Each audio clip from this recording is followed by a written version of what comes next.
Let's talk about some major ophthalmic emergencies that you should know as a healthcare professional, with the caveat that the best person who can manage these conditions is a trained ophthalmologist, but you can do your part to make sure these patients end up in the right place to get the care that they need. These are the do not miss diagnoses that we're going to talk about. And don't worry, we will discuss exactly what to look for so that you are able to identify patients who are at risk of these serious problems. Occipital stroke, giant cell arteritis, central retinal artery occlusion, optic neuritis, binocular diplopia, endophthalmitis, and retinal detachment. Why this list? These are conditions which you can triage, number one. Number two, they can cause irreversible vision loss. Number three, some of them have risk of death. And therefore, these are the primary diagnoses that it is important for any healthcare professional to be aware of. Look at this picture. This is a person who is looking at a city and they can only see the right side. There's nothing on the left side. You should ask this person who complains about being unable to see things on one side whether they're having a headache, whether they're having difficulty moving their arms or legs, whether they're having numbness or tingling or any sensory problems in the arms or legs, whether they're having any difficulty speaking. This is a person who could have an occipital stroke. This results from blockage of blood flow to the artery that feeds the occipital lobe in the back of the brain. If the left side of the brain in the occipital lobe is affected, if the left lobe is affected, they will not be able to see things on the right side. If the right side of the occipital lobe is affected, the right side is affected, they will not be able to see things on the left side. This vision loss pattern is called homonymous hemianopia. Homonymous means it's the same in both eyes. So both eyes cannot see the right side or both eyes cannot see the left side. Hemi means half, so half of the vision is cut off. Anopia means unable to see. So you are unable to see half of the world on the same side.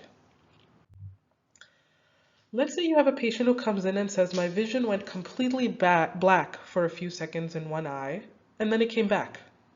It went black, then came back. They might have this finding on the side of their forehead along the temple. You should ask this person whether they're having any pain or headache along the temples. And you should even press on the temples, on the area I just showed you, to see if they have pain when you touch it. When they're chewing food, do they feel any pain or weakness in their jaw? Are they having any fever? Have they lost weight recently? This might be a person who is typically over 70 years old. This is a case of giant cell arteritis. The vision going completely black and then coming back after some time is called amaurosis fugax. It's a very important term. It is incredibly important to ask the patient to explain clearly if the vision went dark or black or it was just blurry.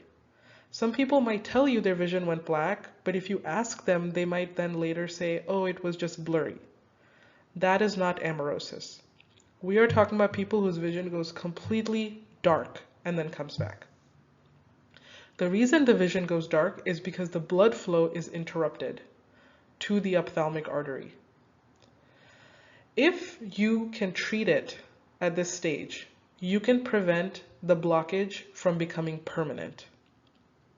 If you do not intervene, then the vision will, if it goes black again, may not come back. And not only will they lose vision in that eye, but they might lose vision in the other eye as well, right away. The treatment for this is steroids and has to be given immediately to prevent irreversible vision loss. When these people lose their vision, it goes completely black. Let's say a person says, my vision in one eye has gone dark and it has not come back. This might be the finding that is visualized with a camera of the eye or by an ophthalmologist. There's a plaque there in a blood vessel, and the retina is starting to turn white. If a person says to you that their vision has gone completely black and it has not come back, this is what you should ask. Is this in one eye or both eyes? Have them cover their right eye, then have them cover their left eye and see which eye is the problem. Ask them if the vision has been going dark on and off before. Remember, we said amaurosis fugax is a condition where the vision goes black and comes back, and that can be a warning sign of giant cell arteritis. So if this person was having vision coming on and off, it could be giant cell arteritis, and they need to get immediate treatment so that their other eye doesn't go blind. You should also see with the light on, are there pupils of different sizes? This might mean that one eye has suffered irreversible vision loss. If a person has a blockage of their central retinal artery, they will lose vision permanently. It is a complete blockage of the main blood supply to the retina. There can be many causes of the blockage. It could be inflammation, such as giant cell arteritis. Giant cell arteritis causes a blockage of the ophthalmic artery as inflammatory cells fill the blood vessel. The ophthalmic artery feeds the central retinal artery. So if the ophthalmic artery is blocked, then the central retinal artery will also become blocked. Another cause of occlusion of the central retinal artery is a clot from traveling from the heart. We call that an embolus. Or a clot could have formed right there at that location, which is called a thrombus, and it could block the artery. Lastly, if you have blockage of the carotid artery, which feeds the ophthalmic artery, which then feeds the central retinal artery, that can also cause a central retinal artery occlusion. The carotid artery can become occluded in people who have cholesterol, high cholesterol, and you can have a complete cholesterol plaque blocking off that artery. It is important to recognize this condition because of all of these other conditions that could be causing them. If they have giant cell arteritis, they could be blinded in both eyes, and giant cell arteritis can kill someone too. If they have a clot that came from the heart or a clot that developed around the eye, they could also have a clot that goes to the brain and causes a stroke, which could kill them. If their carotid artery is blocked off, they will not be able to get blood flow to the brain, and that could also kill them. Let's say you have a patient who comes in and says, my vision is blurry, it's happened suddenly, and every time I move my eye, I have pain. When they look, this might be something they see. In one eye, things appear normal colors, and in the other eye, things are washed out or gray. You might ask this person, is this happening in one eye or both? So you have them cover their right eye, then their left eye, and check. Then you ask them if the problem is with color vision. You might take a brightly colored object, like something with a red color, and ask them to look at it just with the right eye, then look at that same colored object just with the left eye. And if they see a difference in the color, that could be a sign of this condition. With the light on, do the pupils have different sizes? Is one bigger than the other? Does the patient complain of any headache? And are they having any neurologic symptoms? So difficulty moving the arm or leg, any numbness in the arm or leg, any problems urinating or defecating. This could be optic neuritis. Optic neuritis is inflammation of the optic nerve. What happens is that the immune system starts attacking the covering of the nerves called myelin. The myelin sheath starts to become damaged, and the myelin sheath covers the optic nerve. This can just happen in isolation, just the immune system attacking the nerve of the eye, but it is associated very commonly with a neurologic disease called multiple sclerosis. That's why if a person has these symptoms, they should be referred to an ophthalmologist because they might have optic neuritis, and that requires a neurologic workup to check for multiple sclerosis. Multiple sclerosis is a chronic lifelong condition, and if it is not treated, people can lose their ability to move, their ability to sense, their ability to urinate or defecate. Let's say you have a person who comes in and says, I just woke up one morning and suddenly I saw two of everything. They might see two images side to side. They might see two images on top of each other, or the images might be horizontally next to each other. What should you ask? The first and most important question is to ask them, does the double vision go away if you cover one of the eyes? So have them look at something and cover the right eye. Then have them look at the same thing covering their left eye. If the double vision goes away when they are covering one eye, that means the problem is because the two eyes do not work together. So if you're just using one eye, everything is fine. But using the two eyes together, there's a problem. You should ask the person if they have a headache. And you should check and see, can they move both their eyes up, down, side to side. If a person cannot see properly with both their eyes open and things are appearing double, we call it binocular diplopia, double vision with both eyes. It will go away if you cover one of the eyes. That is the cardinal symptom. The problem is because the two eyes are not working together, because one of them is misaligned. We talked about children with strabismus who have misaligned eyes. They will not complain of double vision. Someone who complains of double vision will only do so because they already have had good vision during their life. And suddenly something has changed their eye, so they are not aligned anymore. They will notice a change. Someone whose eye has been misaligned from birth would not notice a change. So if someone is complaining of new double vision with both eyes, it is because something has changed in the alignment of their eyes, and it is new. There are 3 reasons why the eyes can become misaligned, and these should be worked up by an ophthalmologist or a neurologist.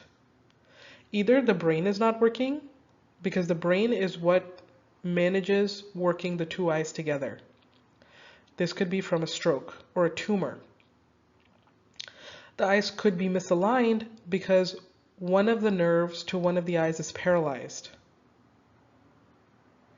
If there is an aneurysm that is pushing on the nerve, if there's an infection that damaged the nerve, if there's inflammation that damaged the nerve, or if the blood vessel that feeds the nerve became damaged, that nerve will not work. So, for example, in our anatomy lesson, we learned about the oculomotor nerve, which moves some of the muscles. We learned about the abducens nerve, which moves one of the muscles, and the trochlear nerve, which moves one of the muscles. If any of these nerves become damaged, that one muscle will not work, and the eye will become misaligned. Lastly, the problem could be with the muscle itself. Either it is not getting a proper signal from the nerve. That can happen in conditions like myasthenia gravis, where the neurotransmitters don't work properly, or the muscle itself could be damaged from an injury, from swelling, trauma, and therefore the eye becomes misaligned.